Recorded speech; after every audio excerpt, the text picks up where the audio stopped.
Bonsoir à toutes et tous, merci d'avoir choisi Téléclub pour voir ou revoir l'essentiel de cette troisième journée de Super League. L'image du jour, elle nous vient évidemment de Tourbillon où le FC Sion et Neuchâtel Xamax se rencontraient pour la première fois de la saison. Bientôt 7 ans que les deux clubs ne s'étaient pas retrouvés dans l'élite et ce sont donc les Valaisans qui s'adjugent ce premier rendez-vous grâce à un doublé de Casami et une réussite de Gergic dès le retour des vestiaires. Les hommes de Jacobacci n'ont plus eu qu'à gérer tranquillement pour décrocher cette première victoire à domicile. On reviendra évidemment largement sur cette partie dans cette émission et puis vous reverrez également bien sûr les moments clés des 4 autres rencontres disputées en Super League ce week-end, des interviews de la Challenge League et puis le What the Foot traditionnel dominical, une émission que l'on vit aux côtés de Jérôme Créta pour la rédaction de Téléclub. Bonsoir Jérôme. Bonsoir. Merci d'être avec nous. Claude Gross est notre consultant ce dimanche. Bonsoir Claude. Bonsoir Lodi. Et puis notre invité, vous l'avez reconnu évidemment, Alain Gaguerre, le nouvel entraîneur du Servette FC. Bonsoir. Bonsoir. Merci d'avoir accepté notre invitation. Je dis que nos téléspectateurs vous reconnaissent évidemment, ancien capitaine emblématique de l'équipe de Suisse. Vous avez remporté 4 titres de champion suisse, 3 fois vainqueur de la Coupe de Suisse, 4 fois la Coupe, 4 fois le champion suisse. Soyons précis, vous avez raison, merci de me reprendre. Et puis encore un titre de champion d'Algérie avec un club que vous avez entraîné. Et la coupe également en Algérie. Rien que ça, le palmarès est long. Il y a du pain sur la planche pour parler de tout ça. Avant de parler quand même de Servette, Alain Gaguerre, j'aimerais savoir ce que ça vous fait, ce que ça vous évoque de revoir vos 2 anciens clubs se retrouver dans l'élite du football suisse. C'est fantastique. On aimerait toujours qu'il y ait plus de clubs romans et puis de retrouver le FC Sion qui est là depuis des années et puis Neuchâtel Xamax, qui est un club emblématique, un club fantastique qui a été construit par Gilbert Facchinetti, qui est un grand monsieur qui a beaucoup apporté à tous ceux qui ont pu le côtoyer.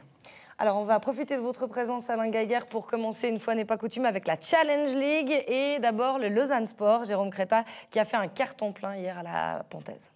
Oui, les Lausannois qui montent en puissance dans ce championnat après un faux départ, on va dire, face à Kriens à domicile. Ils se sont imposés lors des 2 rencontres suivantes et plutôt avec la manière puisqu'ils ont inscrit pas moins de 5 buts hier soir en n'en concédant qu'un seul en toute fin de rencontre.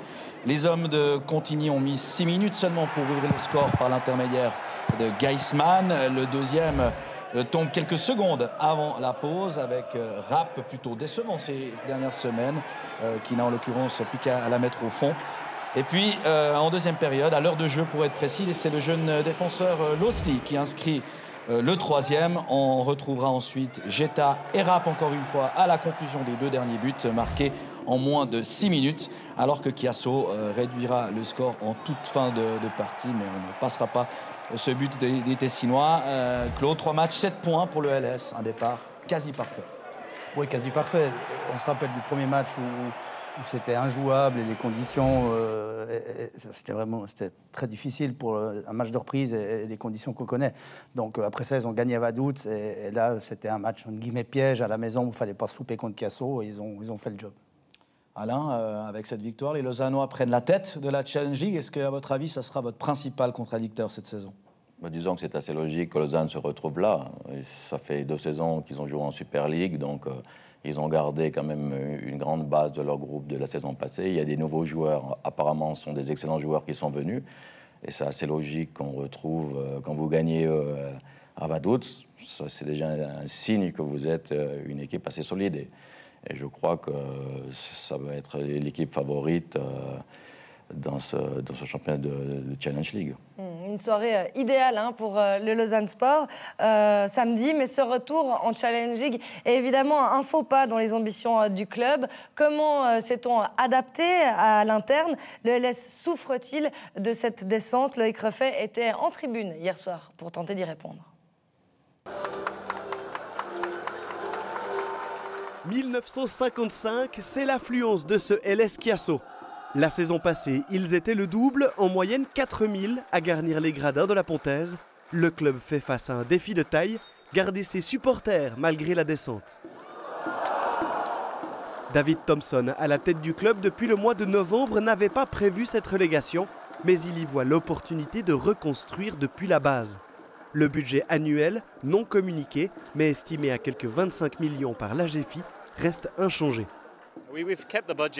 Nous avons maintenu le budget prévu. Bien sûr, il y a eu des ajustements, mais le but reste le même. On veut retourner en Super League dès cette année. C'est une mission difficile pour l'équipe, pour Giorgio et Pablo, mais l'objectif est clair. Maintenant, il faudra voir ce que l'équipe est capable d'accomplir. La direction n'entend donc pas réduire la voilure. Elle veut être de retour dans l'élite pour l'inauguration du futur stade de la Tuilière en février 2020. Au cœur des supporters, on prend cette relégation avec philosophie. Après les rêves de grandeur, il a fallu reculer pour mieux sauter. On atteste l'augmentation de 10% du nombre de membres à la confrérie du LS, un succès qui tient en 2 points. Il y a l'aspect tarif, évidemment, puisqu'on a adapté nos tarifs à la nouvelle ligue dans laquelle on évolue. Et puis il y a tout cet aspect ambition que le club montre aujourd'hui, que ce soit encore une fois sur le terrain avec la perspective d'une promotion puis d'une belle aventure et l'arrivée de ce nouveau stade où les gens, on sent quand même une émulation autour de cette idée de nouveau stade et de ce nouveau propriétaire et toutes les ambitions qui vont avec. Mais comment intéresser le grand public? La Challenge League peut plaire. Lors de la saison 2015-2016, le LS affichait la meilleure affluence avec plus de 3700 spectateurs en moyenne. Côté billetterie, il a donc fallu faire des efforts. Oui, on s'est aligné sur ce qui se fait ailleurs dans les clubs. On a même été un peu plus agressif à certains égards, notamment sur les places assises. Et puis, on a créé un coin famille qui se veut, on va dire, vraiment accueillant, qui se veut accueillant d'une part par rapport aux activités qu'on fait à l'extérieur du stade, mais aussi accueillant par les tarifs qui sont aujourd'hui pratiqués, puisque vous pouvez venir voir un match, un adulte et un enfant pour 25 francs aujourd'hui. Paradoxalement, c'est loin des projecteurs de l'élite que le LS doit séduire pour continuer de grandir. Les Vaudois veulent remonter au plus vite, pas de place pour le doute, mais attention, faux pas interdit. Claude Gross, c'est une gestion intelligente pour viser la remontée immédiatement? Oui, le président l'a dit, c'est peut-être reculer pour mieux sauter, repartir de zéro. Je ne pense pas qu'ils étaient quand même contents de retourner dans le Challenge League, mais voilà, je pense qu'effectivement, avec le nouveau stade, ils doivent remonter cette année, c'est impératif. Au niveau budget, c'est clair que ce n'est pas les mêmes retombées en Super League, mais je crois que ce n'est pas un problème. Si on articule un budget de 25 millions, c'était le budget de Zurich à 2 ans, avec ce budget, vous devez de remonter, ça c'est primordial. C'est pour tout le club, avec le Team Vaud, c'est pas pour la première équipe. Okay. Première équipe qui a le double, je crois, du budget de la première équipe du Servette FC, Alain Gaillard. Je ne peux pas vous dire, je ne connais pas le budget du FC Servette. Bon, nous, ce qui nous intéresse, c'est évidemment le football. Oui. Et avec votre équipe, vous vous déplaciez justement vendredi sur la pelouse du FC Séville.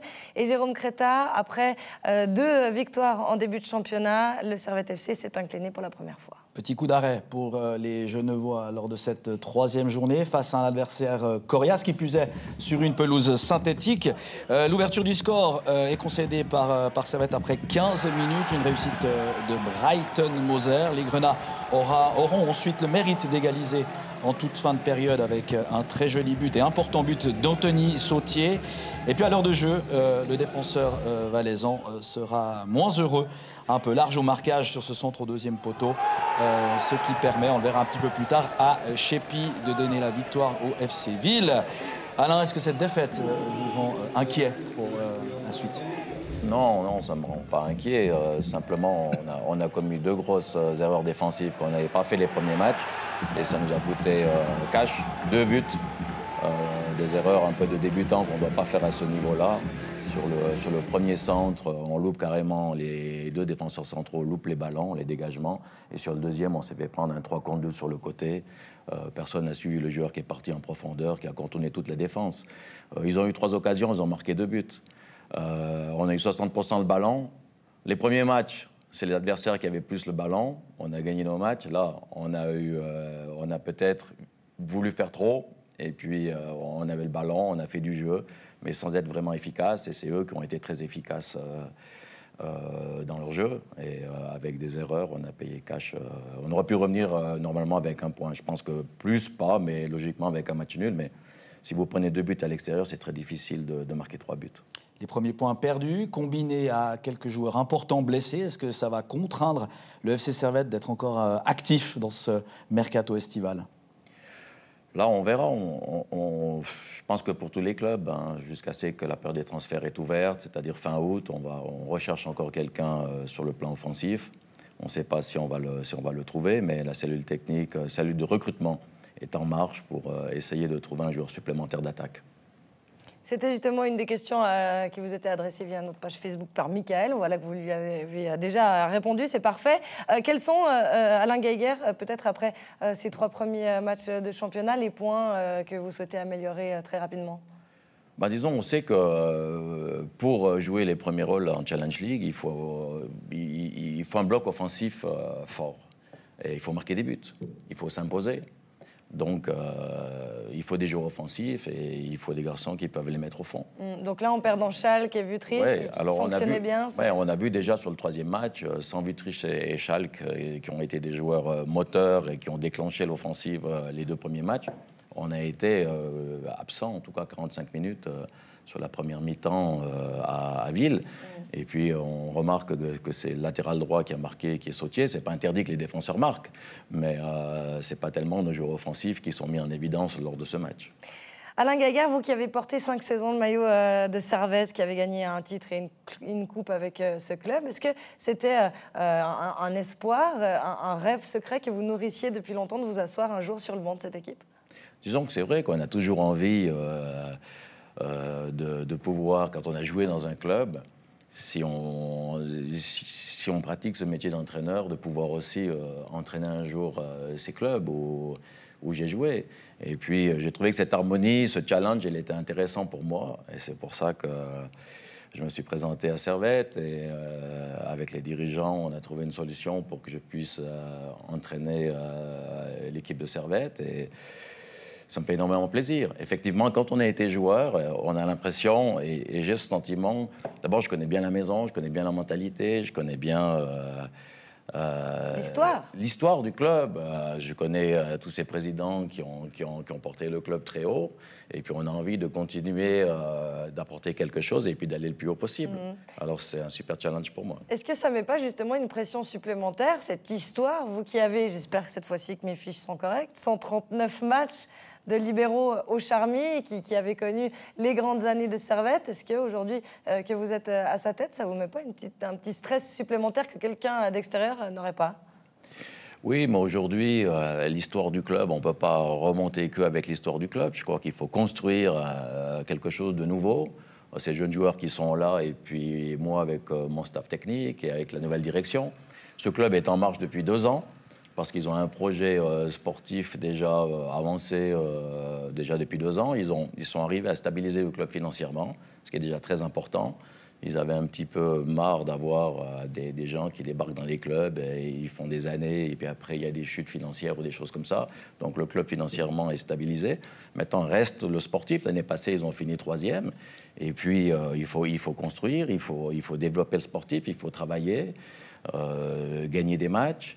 Et vous avez remarqué que déjà on a 7, 8, 9 nouveaux joueurs. Donc on est au 3e match de championnat. Et moi ce que je dis à tout le monde, il faut nous laisser travailler jusqu'en décembre pour que ces jeunes joueurs s'intègrent et puis qu'on arrive à une homogénéité d'équipe. Voilà, c'est... On ne parle pas de promotion pour l'instant. Chat est chaud, d'écrin l'eau froide. On est un petit peu plus prudent quand même que la saison dernière. De toute manière, les médias, avec l'histoire du club, on nous dit oui, Servette, mais voilà. Il y a quand même la réintroduction des barrages qui est intéressante. Oui, alors ça, c'est intéressant parce que si il y a une équipe qui s'échappe, comme l'année passée, Neuchâtel-Xamax, ou une équipe qui pourrait s'échapper cette année, ça permettrait que ce championnat soit intéressant pour la 2e place. Alors ça, c'est vraiment une bonne idée. Ça va redonner une motivation pour tout le monde dans cette compétition. Un barrage Servette-Neuchâtel, vous signez ? Ah, je signe tout de suite, ouais. Je signe tout de suite, ouais. 2 matchs, hein. Un aller, un retour pour décider. Ça va mettre encore du piquant jusqu'à la fin du championnat et c'est intéressant. Alain Geiger, on a demandé à quelques personnes de votre entourage de parler un petit peu de vous. La première personne qu'on va écouter, c'est votre assistant, Bojan Dimic. C'est entre guillemets un entraîneur à l'ancienne. C'est un petit peu quelqu'un qui marche à l'instinct, qui marche à la truffe, comme on dit dans le jargon. Il fait très attention aux détails. Il est toujours en train de regarder qu'est-ce qu'il peut améliorer, qu'est-ce qu'il peut apporter à l'équipe, est-ce que ses choix sont justes, est-ce que l'entraînement du jour a été bon. Il est 100% dans son métier, je dirais. Pour la petite anecdote, lorsque j'avais 16 ans, je suis rentré contre Sion avec Chenois en Coupe Suisse et la défense était Geiger-Briguer. C'est une anecdote qui date déjà depuis 1991, mais qui m'avait beaucoup marqué parce que je l'avais écouté, comment il dirigeait sa défense. Et c'est vraiment exactement ça, ce qui se passe chez nous actuellement. C'est quelqu'un qui pose les fondations, les bases défensives. Et puis évidemment, il veut jouer au ballon, bien sûr. Un joueur qui communiquait beaucoup, un entraîneur aussi qui favorise le dialogue. Quel est le football qui vous inspire, peut-être parmi tous les entraîneurs sous lesquels vous avez joué, par exemple? Bah écoutez, le football qu'on aime regarder, c'est le football offensif. Hein. Si vous regardez toutes les compétitions, si vous regardez la Coupe du Monde ou les Champions League, dès que vous avez une équipe qui maîtrise le ballon, qui impose le jeu, qui joue par les côtés avec des percussions, c'est le football qui fait rêver. Alors, je pense qu'il n'y a pas d'entraîneurs qui veulent faire du football négatif ou du football anti-football. Il y en a un particulièrement qui a marqué votre carrière d'entraîneur? Avec tous les entraîneurs, on apprend énormément de choses. Mais pour en citer quelques-uns, par exemple, avec Roy Hodgson, au niveau de l'équipe suisse, c'est vraiment l'entraîneur qui était au-dessus des autres que j'ai connu dans ma carrière. C'est quelqu'un qui a vraiment une philosophie de jeu et qui a développé son 4-4-2 très précis, avec des exercices aussi durant la semaine. Donc là, c'était le haut niveau. Et puis, ensuite, j'en ai connu beaucoup, naturellement, où j'ai appris avec tous ces entraîneurs, on conserve des choses et on essaye de les amener avec nous. Et puis après, on rajoute notre personnalité et notre vision du football. 20 ans de carrière professionnelle de joueur, 20 ans aussi de carrière d'entraîneur. Alain Geiger, on a demandé justement son regard à Michel de Castel au sujet de l'Alain Geiger, entraîneur. Ça fait un moment qu'il attend, mais il a sa chance maintenant. Donc, je pense qu'Alain, il a plein de qualités. Hein. Il a quand même travaillé dans des grands clubs en Afrique. Il était à la JSK en Algérie. Il était dans un grand club aussi en Égypte. Donc, j'espère que pour lui, que ça lui réussisse. Et puis, j'espère qu'il aura du succès avec Servette. En 2010, vous quittez la Suisse, Alain Geiger, pour aller tenter cette expérience en Algérie. 2 ans après, vous faites le doublé, hein, champion et la coupe. Et puis un détour aussi par l'Égypte. Qu'est-ce que vous êtes allé chercher en Afrique? L'aventure. Disons qu'après avoir fait 15 ans entraîneur en Suisse, il y a un certain ronron qui se développe un petit peu. Et ayant fait la Suisse romande, ayant fait 2 fois, une fois grâce au père, 3 fois Neuchâtel-Xamax, le président Silvio Bernasconi m'a dit reprends l'équipe. Il me donnait l'équipe. J'ai dit mais il faut du sang nouveau. J'ai déjà fait 3 fois ce job à Neuchâtel-Xamax. Je ne me sentais pas refaire une 4e fois. Et puis, vous savez, pour les entraînements suisses, c'est comme ça, il faut être champion. Je n'ai pas été champion en Suisse allemande pour aller en Allemagne. C'est ça l'Europe. Pour nous, le chemin, c'est pas la France. C'est aller en Suisse allemande, être champion, et puis aller en Bundesliga. Ça n'a pas été le cas, puisque j'ai jamais été champion suisse avec un club suisse. Donc, j'ai pas pu aller en Allemagne. Du fait, on se retrouve vers les régions francophones. Vous avez la France, mais c'est très difficile d'aller en France, parce qu'ils reconnaissent déjà pas nos diplômes. Et puis, il y a énormément d'entraîneurs français. C'est très difficile pour nous. Et puis, rester le Maghreb, l'Afrique, toute cette région. Moi, j'adore l'Afrique. Et un ami m'appelle, il me dit « Est-ce que ça t'intéresse d'aller en Algérie ?» J'ai posé des questions dans ma famille autour de moi. On m'a dit « Tu es complètement fou d'aller là-bas. Tu es en danger en permanence. » C'était le cas, vraiment? Non, j'étais pas du tout en danger. J'étais très, très bien. Il y a eu un accueil extraordinaire. Et puis, c'est vrai que quand sur votre CV, vous avez une Coupe du Monde, il y a beaucoup de respect. Et c'est grâce à ce CV, avec la Coupe du Monde, que vous pouvez voyager dans ces pays. Alors après, c'est toujours une aventure humaine.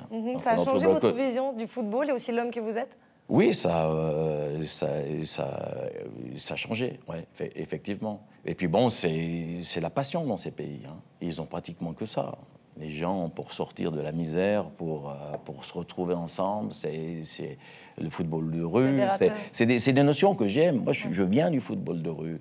Et puis de pouvoir avoir pu côtoyer ces régions et ces pays, c'est fantastique. Après 5 ans... Le football de rue, vous dites, vous venez du football de rue, c'était où, en Valais? Oui, le football de rue, c'est ça. On faisait des 4-4 sur le goudron, on faisait des 4-4 sur n'importe quelle surface. Voilà, on a pris le football comme ça. Après, c'est clair qu'on est rentré dans l'école de football du FC Sion, où Jacques Goul a développé ça dans les années 60-70. Et puis on a aussi beaucoup appris, mais on jouait beaucoup du football dans la rue. Et la simplicité. Alors quand vous allez en Afrique, les gamins, ils jouent dans les rues, ils jouent partout. Et c'est sympa, c'est sympa. Mais après mes 5 ans, je me suis dit, c'est le moment de rentrer au pays, parce que la famille, on est quand même éloigné, c'est pas facile de passer, c'est le costume militaire, c'est le costume de soldat, le training, et puis vous êtes engagé l'année entière dans ces pays, donc vous êtes seul, votre famille, c'est l'équipe de football. Et j'ai donné 5 ans, j'avais envie de revenir et puis de retrouver quelque chose en Suisse. C'est passionnant, Alain Geiger. Vous pourriez écrire un livre conjointement avec Michel de Castel qui a vécu un petit peu les mêmes expériences. Ça change des hommes, ça c'est certain. On l'avait vu aussi avec Monsieur de Castel sur ce plateau. Malheureusement, on doit vous montrer encore les images de plein d'autres matchs. Il faudrait qu'on prenne une émission entière. On aura l'occasion de reparler tout à l'heure, Alain Geiger, de vos expériences en Suisse. Mais pour leur retour à la Challenge League, Jérôme, puisque la dernière rencontre pour le compte de cette 3e journée a eu lieu cet après-midi. On va découvrir ensemble le tableau complet des résultats et puis le nouveau classement. Oui, avec tout d'abord le résultat qu'on connaît déjà. Ville-Servette 2-1. Il y avait aussi Rapperswil-Winterthur 0-4. Lausanne-Chiasso 5-1, on connaissait aussi. Aro-Kriens 0-2. Et puis le résultat du jour, Schaffhouse-Vaduz 4-1. 20 buts au total, c'est pas mal. 4 de moyenne aujourd'hui en Challenge League. Et puis au niveau du classement, on a le Lausanne Sport en tête, donc seule équipe avec 7 points. Et puis on a ensuite 5 équipes à 6 points juste derrière. Et enfin, Aro-Chiasso ferme la marche avec respectivement 0 points. Merci beaucoup, Jérôme. On marque un petit break dans cette émission avec le What the Foot concocté cette semaine par Vincent Rigolet. On revient juste après avec la Super League.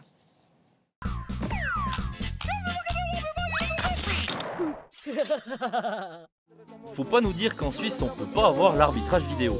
Exemple, au Pérou, où l'arbitre n'a pas vu le but à cause d'un trou dans le filet, on se démerde. Ils ont pas la VAR room, mais la VAR du pauvre. Un photographe qui a capturé l'action peut corriger l'homme en noir. Donc monsieur Jacotet, si vous voulez un coup de main, on a les images. Y'a péno.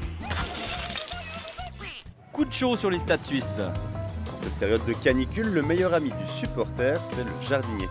Et ouais, y a pas que la bière, l'eau ça passe aussi des fois. Laurent Antonioli, aussi connu sous le nom de Monsieur Statistique, était tout fier de sa question à Ludovic Magnin. Le retour de bâton a fait mal. De 15 matchs, 5 victoires, 5 nuls et 5 défaites. Comment vous jugez justement votre bilan sur le plan du jeu, puis sur le plan des résultats, depuis votre prise de fonction du FC Zurich? Grâce à vous, journalistes, d'abord on apprend des statistiques qui ne m'intéressent pas du tout. Aïe. Monstre interview de Mathias Froidevaux avec Max Veloso. Et là, on ne sent pas une monstre différence avec des équipes établies comme Lucerne, comme Bâle. Une quoi? Une monstre différence. Période mercato, période bizutage, Michael. Buffon au PSG, c'est presque de l'opéra.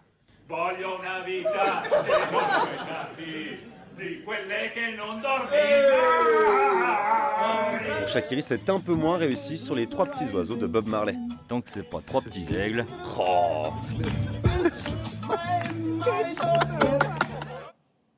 Merci beaucoup Vincent. What the Foot revient la semaine prochaine. On passe maintenant à la Super League avec 2 rencontres qui se disputaient hier pour un total de 12 buts marqués. Il y en a eu 12 aussi aujourd'hui, on vous les remontre tous. D'abord Lucerne et René Weiler qui décrochaient leur premier point avec un succès à la Swiss Sport Arena face à Lugano. Ce sont pourtant les visiteurs qui ont ouvert la marque dès la 5e minute sur un corner. D'après là, manque d'abord sa reprise et puis c'est Véchet qui peut finalement centrer pour la tête de Yao. Premier but sous le maillot tessinois pour le défenseur central ivoirien de 22 ans. L'égalisation lucernoise, elle provient d'un long ballon distillé par Schürpf à Demachai à la 22e minute. Ça fait 1 partout à la 22e minute de jeu. Donc, avant la pause, M. Jacotet sifflera un pénalty de chaque côté. Salvi s'interposera devant celui de Carlinhos, tandis qu'après une faute de Véchet sur Schürpf, ce dernier se fait justice lui-même en donnant l'avantage aux siens juste avant la mi-temps. C'est 2-1 pour Lucerne. Après avoir été le passeur de l'ouverture du score et le buteur du deuxième, Pascal Schürpf signe le doublé à la 58e sur un nouveau corner botté par Christian Schnevely. Lucerne prend une longueur d'avance. 6 minutes plus tard, Lugano va parvenir à réduire la marque. Après une touche, c'est Abedini qui peut remettre à Véchey. Et Salvi, cette fois-ci, n'est pas tout blanc. Et puis enfin, vous allez voir à la 74e minute, cerise sur le gâteau avec le renfort nigérian de Lucerne arrivé la semaine dernière et entré en jeu pour Demachai.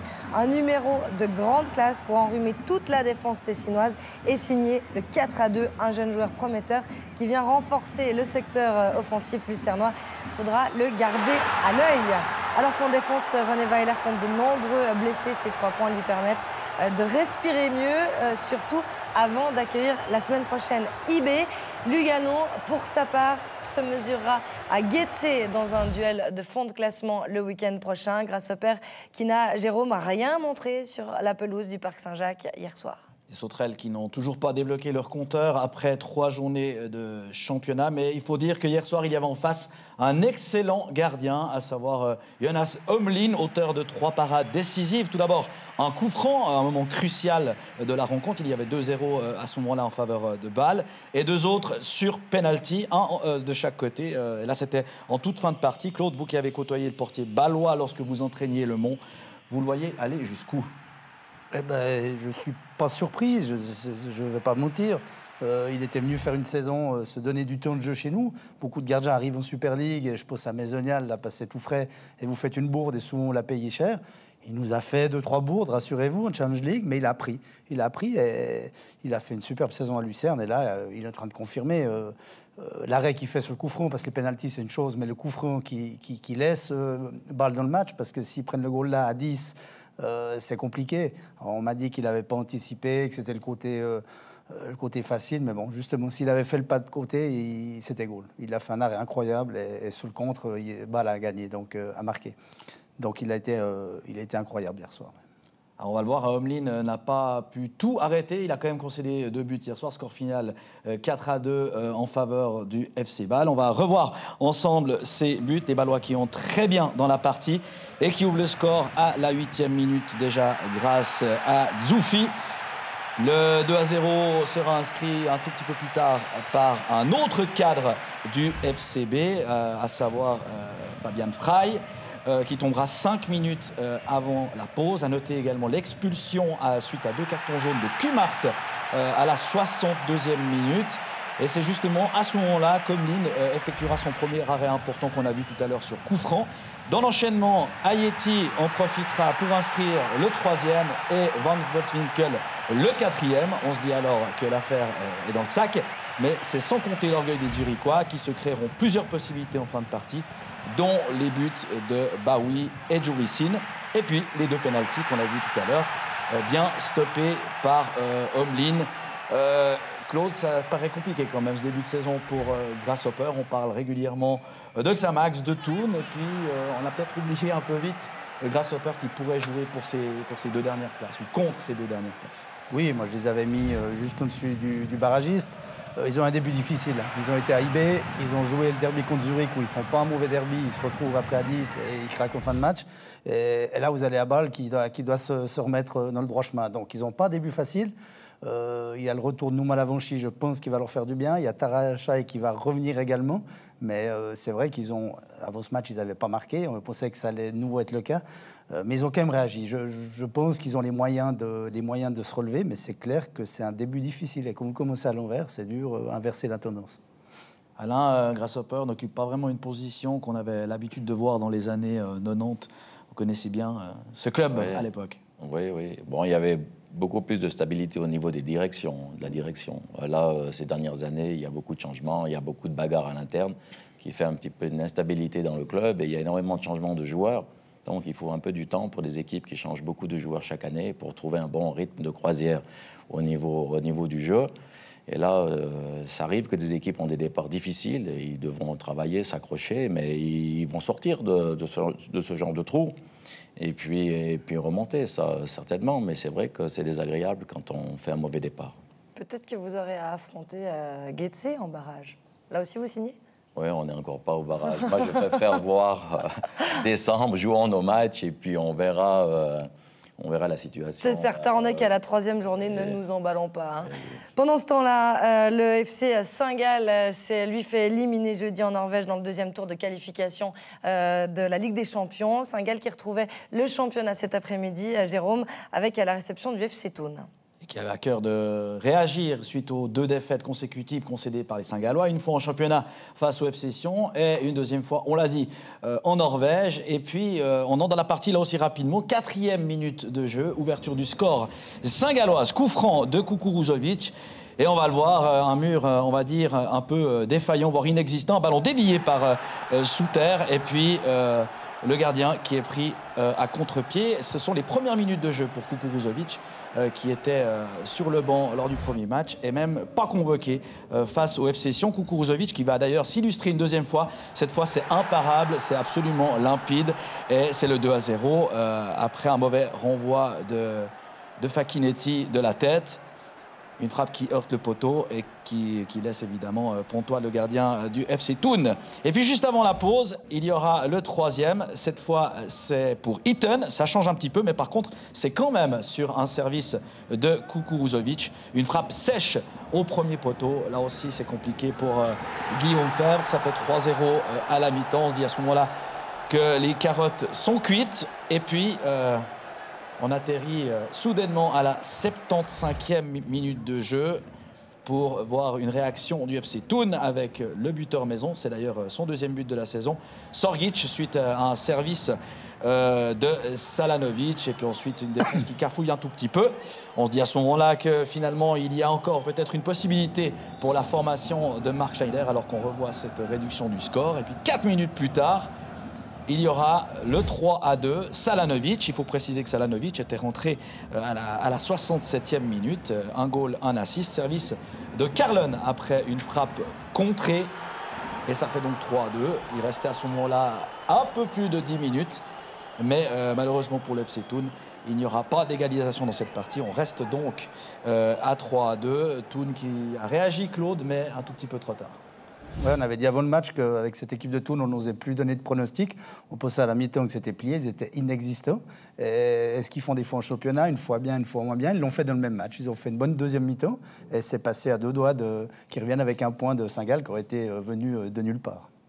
Le choc au sommet, à présent, il avait lieu cet après-midi au Stade de Suisse où Young Boys recevait Zurich, Jérôme, et le champion de titre a fait une surprise, j'ai envie de dire. On peut dire ça, si vous voulez. En tout cas, on jouait la tête lors de ce match, puisque les 2 équipes avaient fait le plein de points, avec 2 matchs, 6 points, aucun but encaissé pour les Young Boys. Et on entre à la 13e minute avec une première incursion bernoise et un très beau mouvement collectif démarré par Sceaux, avec la subtile déviation de Guillaume O'Haraud. Et puis c'est Souleymani qui marque son deuxième but de la saison. Il est à la finition, on le retrouve déjà dans ce championnat. Il faisait déjà partie des nombreux buteurs bernois la saison passée. Un but certes dévié par le gardien, par un joueur, pardon, mais rien à faire pour le portier. 2 minutes plus tard, un autre buteur de la maison bernoise, à savoir Fasnacht, sur un service de Souleymani, se retrouve quasiment seul face au portier du FCZ. Ça fait 2-0, une défense zurichoise qui était restée un tout petit peu trop dans le terrain après avoir perdu le ballon aux alentours de la ligne médiane. Et puis, avant la mi-temps, quelques secondes avant la mi-temps, il y aura le 3e inscrit par encore un buteur qu'on a l'habitude de voir, O'Haraud, qui était tout à l'heure passeur, qui est maintenant buteur. Suite à un nouveau centre de Souleymani, ça fait donc, vous l'aurez compris, un but et 2 assists pour le numéro 7 des Young Boys. Le gardien est un tout petit peu trop court. Et O'Haraud qui réduit de la tête au 2e poteau. Et puis, en deuxième période, ça sera un tout petit peu plus calme. Peu de réaction du FC de Zurich, mis à part un sauvetage qu'on ne verra pas, puisque dans l'enchaînement, il marquera un but. Donc, Jean-Pierre Nsamé qui est passé de sauveteur à buteur en une poignée de secondes. Et c'est donc lui qui va inscrire le 4-0 suite à ce service de Fasnacht. Jean-Pierre Nsamé absolument tout seul face au portier du FCZ. Et ça fait donc 4-0 pour les Young Boys. Claude, 3 matchs, 9 points, 8 buts marqués, 0 but encaissé. Que demande le peuple? Bah oui, on se demandait si Zurich, sur ce match-là, allait montrer que ça serait peut-être un contradicteur pour le titre à IB. Sur ce match-là, ils n'ont pas existé. IB est parti très fort, ils ont marqué très vite. Et après, on sait, IB, ils ont une force en contre-attaque, c'est assez incroyable. Ils vont très très vite. Et non, aujourd'hui, Zurich, je crois, ils ont 2 petites occasions, c'est tout. Ou une grosse, une petite. C'est très insuffisant. Et IB a montré, en tout cas aujourd'hui, qui était le maître. Alain, vous parliez tout à l'heure de jeux spectaculaires que le peuple aimait voir. Est-ce que IB est un exemple à ce sujet pour vous? Actuellement, c'est un exemple. Ils ont pris le flambeau du FC Bâle, qui nous ont fait rêver pendant 10 ans. Et puis aujourd'hui, c'est IB qui est en train de prendre le dessus. Et il leur manque que la Champions League à IB. Et il faut qu'ils arrivent à s'affirmer, comme l'a fait les années passées le FC Bâle. On leur souhaite de se qualifier pour la Champions League et de nous faire rêver. Vous avez l'impression que la suprématie bâloise est terminée? Là, en ce moment, elle est carrément déplacée. Parce que vous avez parlé tout à l'heure des 4 du FC Bâle qui sont enfin réveillés. Parce que dans ce match, mais on les a pas vus, les Frey. Et puis, comment est-ce qu'ils s'appellent? Il y en a quelques-uns, des anciens qui sont revenus à Bâle. Widmer, Stocker. Ils ont eu, en revenant au FC Bâle, ils n'ont pas démontré grand-chose. Et puis là, IB se développe énormément et est très costaud. Alors, et puis, pour un peu soutenir un petit peu Raphaël Vicky, il reprend cette équipe avec des gamins pour finir. Quand vous avez 40 ans, vous devez exiger à vos dirigeants d'acheter des joueurs. Ouais, Marcel Vicky d'ailleurs a été sanctionné après la défaite contre le PAOK Salonique, et c'est Marcel Koller maintenant qui signe donc sa première victoire. C'était hier du côté du Parc Saint-Jacques. On va écouter une réaction du côté bernois avec Kevin Babou à l'interview au micro d'Alain Rohrbach. Ouais, Kevin, une ambiance incroyable. C'est une journée parfaite quasiment aujourd'hui pour vous. Oui, c'est presque une journée parfaite. On gagne le match, on ne se prend pas de but encore une fois. Une grande performance collective. C'est mérité. Toute l'équipe a fait un gros match. Et, on est fiers. Le stade, il était très chaud aujourd'hui et on est très content de la victoire. On sait que Zurich pourrait envoyer un message fort en disant attention, cette année, il va falloir compter sur nous. On a l'impression que c'est l'inverse qui s'est passé. Vous vouliez montrer qui est le patron. Voilà, c'est ce qu'on a essayé de faire, même s'ils sont quand même bien rentrés dans le match. Ils ont eu quelques occasions au début de match, mais après, on a réussi à se reprendre et à montrer pourquoi on était champion la saison passée. Une chose qui est impressionnante, à 4-0, on vous voit encore aller dans tous les coins du terrain, gratter des ballons. C'est une sacrée mentalité qui vous habite. Oui, c'est vraiment, toute l'équipe a une très très bonne mentalité, on a toujours faim, on en veut toujours plus. Et je crois que c'est ça qui a fait progresser l'équipe et c'est pour ça que l'équipe a fini champion.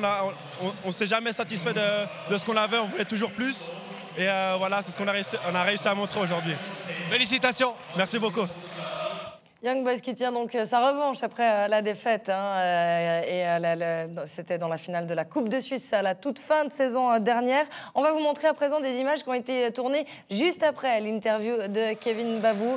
Kevin Babou qui salue le public, qui a l'air de tirer une révérence. Claude Gross, votre avis? C'était juste après l'interview qu'on vient d'entendre. Je ne sais pas, on l'avait annoncé partant déjà bien avant. Il est encore là, je ne sais pas, j'ose plus m'avancer. Ils étaient 2-3 sur le départ. Pour le moment, il n'y en a qu'un qui est parti. Affaire à suivre. Est-ce que c'est un style de défenseur que vous aimez, Alain Gaguerre, Kevin Babou? Oui, c'est un défenseur très solide et il est capable d'amener énormément sur le plan offensif. Il est très puissant et très rapide et il prend les espaces et puis il fait des efforts répétés. On sent la touche anglaise peut-être aussi dans l'agressivité, dans l'engagement. Oui, il a le profil pour aller en Angleterre, par exemple. Ouais. Bon, on en saura sans doute plus dans ces prochains jours, puis on aura évidemment l'occasion d'en reparler sur ce plateau. On parlera également en direct du tirage au sort du prochain adversaire de Young Boys en Ligue des Champions. Ce sera lundi à midi sur notre antenne, à suivre, commenté par Laurent Antonioli. Dans la 5e rencontre du week-end, Xamax était attendu de pied ferme à Tourbillon par le FC Sion pour des retrouvailles sous un soleil de plomb, comme dans tous les autres stades suisses, évidemment, ce week-end. Et on va vous remontrer en détail ce qui s'est passé dans cette partie avec une première opportunité dès la 6e minute, puisque ce sont les Valaisans qui ont fait la meilleure entame de match. Le service de Masseiras pour Carlitos qui frappe. Bonne intervention de Walter Claude. Oui, le centre, comme je l'ai dit en direct, il n'était peut-être pas adressé pour Carlitos, c'était plutôt pour JT qui part au premier poteau. Mais ça prend toute la défense à revers et Carlitos arrive, frappe un peu écrasée, mais Walter était vigilant. Le réveil neuchâtelois, on l'a attendu jusqu'après la demi-heure de jeu sur un corner avec beaucoup de trafic devant le but sédunois. Et puis finalement, Doudin qui se retrouve face à Fickencher qui capte ce ballon. Qui se retrouve surtout au sol. comme je l'ai dit, le maillot, il y a un gros tirage de maillot là qui l'empêche peut-être de jouer le ballon. Est-ce qu'il aurait pu marquer? Je ne sais pas. C'est sur un autre corner que le FC Sion va pouvoir ouvrir la marque. La frappe de Thomas dans un premier temps, repoussée par Walter, et puis l'intervention de Casami. Une belle frappe enroulée, c'est but.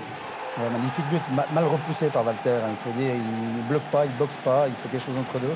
Et Casami, l'enchaînement de Casami qui ne frappe pas du droit, il aurait peut-être pu directement, il fait le crochet pour se mettre sur le pied gauche. Et là alors, Walter, sur ce coup-là, n'a plus absolument rien à faire. 3 minutes plus tard, Paitim Casami qui double la marque sur le service lointain de Nainske. Un ballon qui passe à travers la défense neuchâteloise, c'est 2-0. Il y a le très bon jaillissement de Nainske à l'origine, hein, vraiment qui explose, qui vient prendre le ballon. Et la passe dans la profondeur. Après, il y a le malheureux Xemaili, là, on va voir qu'il se trouve complètement. Il veut prendre l'extérieur du droite, peut-être il aurait mieux fait de prendre le pied gauche. Et après, la frappe écrasée à ras le poteau était difficile pour Walter. Xamax qui finit mieux cette première mi-temps. On le découvre ici sur cette opportunité. Le centre de Nuzzolo, la tête de Cicek, ça passe à quelques centimètres. Ils finissent mieux, mais c'était seulement leur deuxième tir au but qui était en plus pas très dangereux. Voilà, c'est la première fois qu'ils sont sortis rapidement, je dirais. Les autres fois, à chaque fois, il y avait une perte de balle ou du déchet technique qui les empêchait de se projeter. Là, ils ont pu se projeter. Avec un peu plus de réussite, ils auraient peut-être pu se remettre dans le match avant la mi-temps. Et de retour des vestiaires, les Valaisans vont saler l'addition grâce à Carlitos qui va trouver Gergic. Gergic contrôle, frappe et marque. On l'oublie, il est à l'origine, il donne à Carlitos et il part dans le dos de la défense, on l'oublie complètement. JT attire le dernier défenseur qui restait dans l'axe. Et on va voir JT qui fait l'appel et Gergic, très intelligemment, il fait le tour et après c'est Carlitos qui a le ballon. Donc c'est plus facile aussi pour le recevoir dans les bonnes conditions. L'enchaînement est bon et c'est de nouveau un but avec de Gergic qui est intéressant dans ce début de championnat. Gergic vraiment qui se met en évidence. Le coup de massue évidemment pour Neuchâtel Xamax, hein, à peine revenu des vestiaires, ils se prennent ce 3-0. Après ça, le FC Sion n'a plus eu qu'à gérer. Ils ont géré, Neuchâtel, bien sûr, on les a un petit peu plus vus, ils ont un petit peu mis le nez à la fenêtre, mais c'est clair que c'est dû en partie au FC Sion qui a complètement lâché, qui a complètement géré la fin de match. Ouais, on va vous remontrer justement ces quelques petites opportunités neuchâteloises en deuxième période. D'abord à la 52e avec Samir Ramidi entré en jeu pour Korba, une frappe lointaine boxée par Fickencher. Ramidi, ça fait 2-3 fois qu'il rentre au cours de match et qu'il est bon.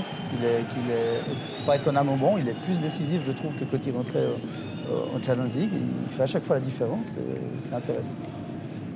5 minutes plus tard, nouvelle opportunité non cadrée cette fois-ci pour les Rouges et Noirs. Après le coup franc botté par Velozzo, c'est Gemaili qui place la tête et ça passe au-dessus. Ouais, c'est difficile, le coup franc bien tiré, il peut juste la prolonger, mais c'est compliqué. Là, il la prolonge, mais elle ne change pas de trajectoire. Fickencher était de toute manière dessous. Et puis en fin de rencontre, 87e, le portier sédunois va une nouvelle fois s'interposer sur la tête de Doudin, cette fois-ci suite au centre de Nuzzolo. C'est peut-être l'occasion la plus dangereuse de Neuchâtel. Voilà, donc vous avez tout résumé, c'était la plus dangereuse. Neuchâtel aujourd'hui a eu beaucoup de difficultés. On avait l'habitude d'un Neuchâtel qui était mené la saison passée. Michel Decastel a fait 2 changements et Neuchâtel changeait et revenait au score.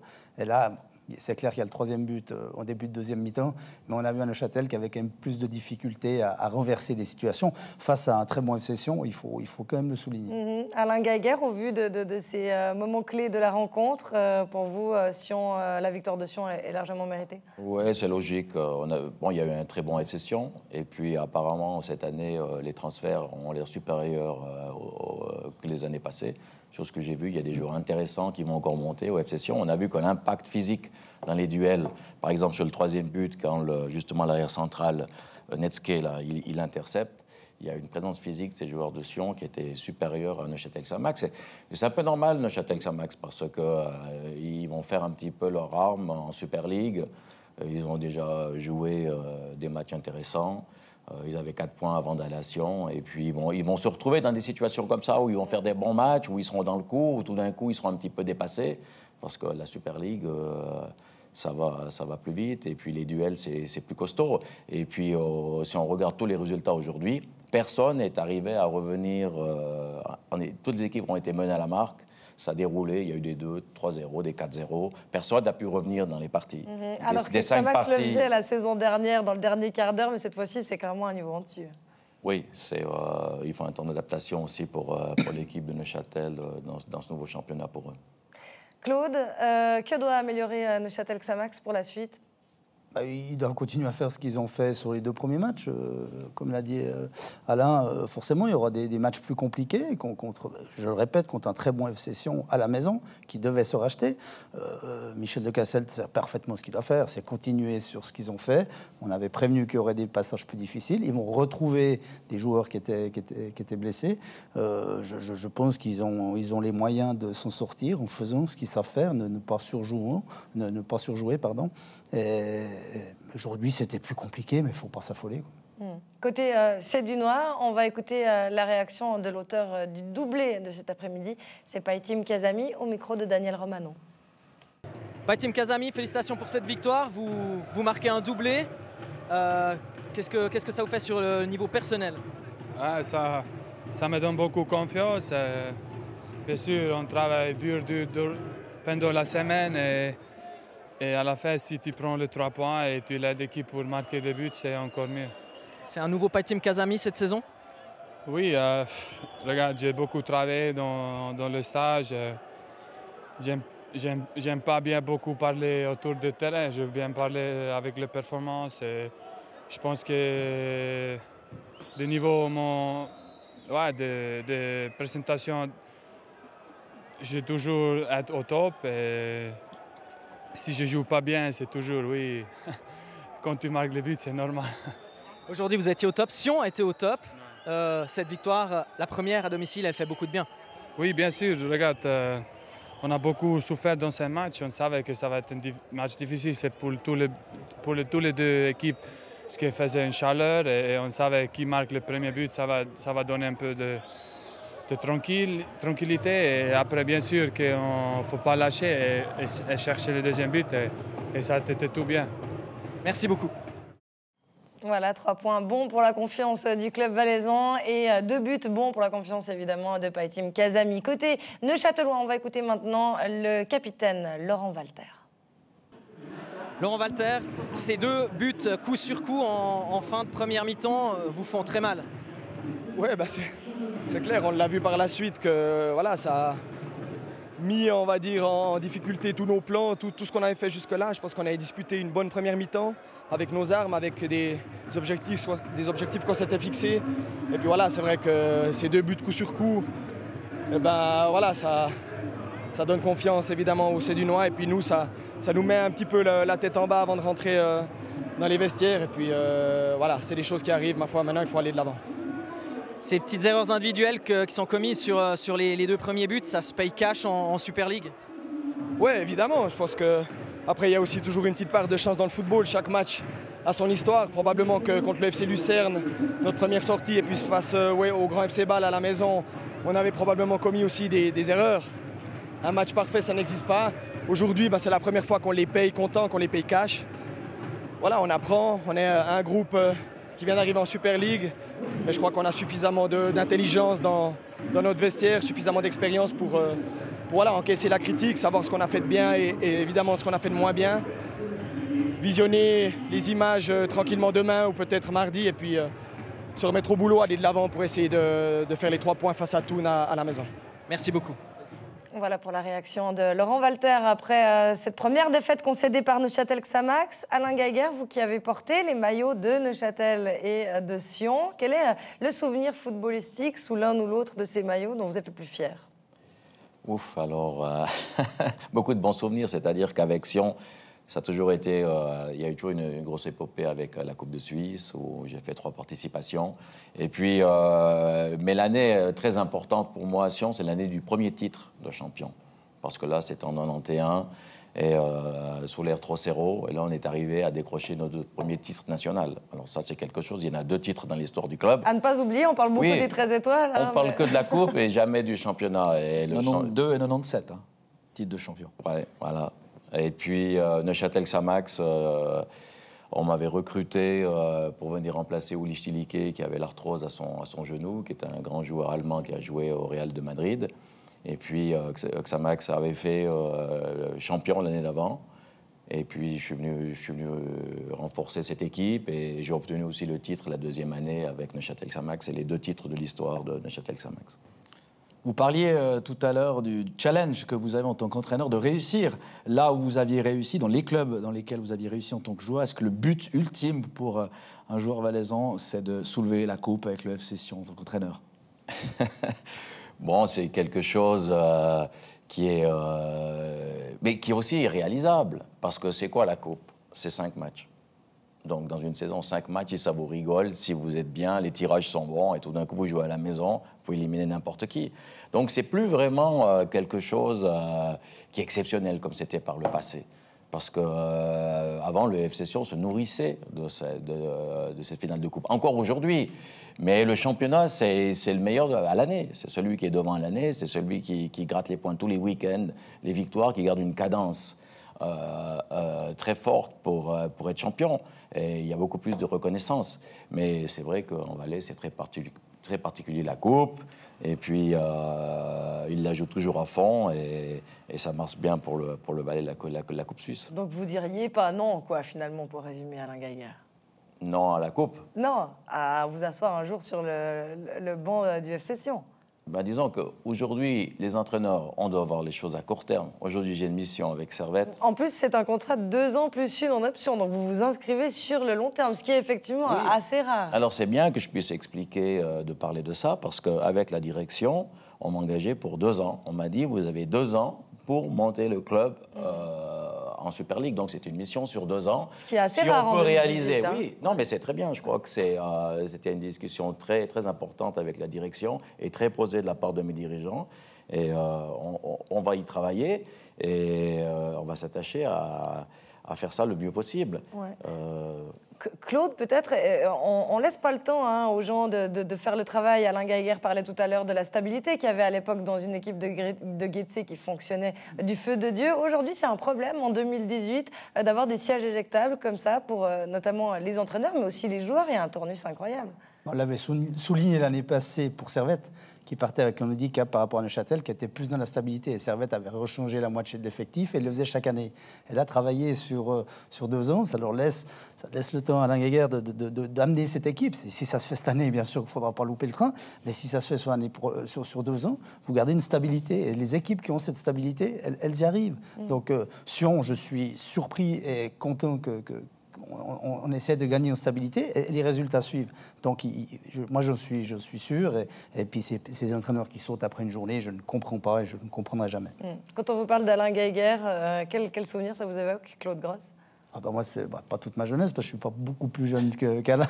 Je n'ai pas beaucoup d'écart, mais moi, alors, la première chose qui me vient, c'est la Coupe du Monde aux États-Unis. 94. C'est cette équipe de Suisse qui était, je pense, peut-être la meilleure de tous les temps. Ils nous ont fait rêver.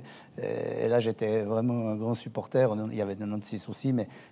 Voilà, c'est tout de suite Coupe du Monde 94 qui me vient à l'esprit, où c'était magique. Euro 96, Coupe du Monde 94, c'est vrai que c'est ce qui reste complètement imprimé. D'ailleurs, on a l'impression que vous n'avez pas changé. Les gens, quand ils vous croisent en Suisse, maintenant que vous êtes de nouveau ici, vous reconnaissent, Alain Geiger? Oui, bien sûr. Vous avez marqué tous les esprits du foot? Oui. Mais 94, c'est particulier, parce que la dernière Coupe du Monde, c'était la 66. Et pendant 28 ans, il y avait un vide, on avait un complexe, on n'est jamais arrivé à se requalifier. Donc on est arrivé en 94 et en plus on a fait un match contre la Roumanie 4-1 ou 4-2, 4-1, un match exceptionnel où on était à l'attaque en permanence. Donc c'est ce qu'on a un peu reproché à la Suisse cette année en Coupe du Monde face à la Suède, cet élan offensif. Mais c'est vrai qu'à l'époque, on avait plus de joueurs offensifs qu'aujourd'hui. Aujourd'hui, un petit peu le problème. Oui, alors je ne vous demanderai pas ce que vous pensez de l'équipe suisse actuelle, parce qu'on arrive déjà à la fin de cette émission, et puis que ça nous prendrait une émission entière. On vous réinvitera, Alain Geiger.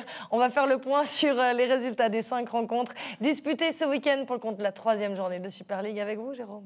24 buts inscrits durant cette 3e journée, 12 hier soir et 12 aujourd'hui, avec les victoires de Bâle et Lucerne sur le même score de 4-2 contre Grasshopper et Lugano. Aujourd'hui, 3 3-0 pour Sion dans le derby roman. IB FCZ 4-0. Et puis Saint-Gall 3-2 face au FC Thun. Au niveau du classement, seuls les Young Boys ont fait le plein de points, 3 matchs 9. Et puis ensuite, on a le FC Sion qui se retrouve deuxième grâce à une meilleure différence de but par rapport à Saint-Gall et Zurich. Neuchâtel est sixième alors que Grasshopper ferme la marche avec 0 points. Et le programme du week-end prochain, le voici. Samedi, Xamax reçoit Thun à la Maladière, le duel de Caen entre Lugano et Grasshopper au Cornaredo. Dimanche, le déplacement de Sion à Bâle, celui de Young Boys à Lucerne et le FC Zurich accueille Saint-Gall au Letzigrund. Merci beaucoup d'avoir été avec nous, Alain Geiger. Votre prochain déplacement, ce sera à Vaduz. J'imagine que vous vous réjouissez de faire votre premier match à domicile pour la 5e journée face à Winterthur. Oui, parce que pour l'instant, on fait énormément de kilomètres à l'extérieur et on a hâte de jouer à domicile. Nous aussi, on a hâte de retrouver Servette à domicile. Merci en tout cas d'avoir été notre invité ce dimanche. On vous souhaite une bonne suite de saison. Merci Claude d'avoir été des nôtres. Avec plaisir. On vous retrouve bientôt sur Téléclub. Jérôme, merci. Bon dimanche. Merci. Merci également évidemment à l'ensemble de l'équipe technique et de la rédaction de Téléclub pour cette émission produite par Régis Berry-Civil. Merci à vous de nous avoir suivis. Que la soirée vous soit douce. Excellente semaine. On vous embrasse. Ciao.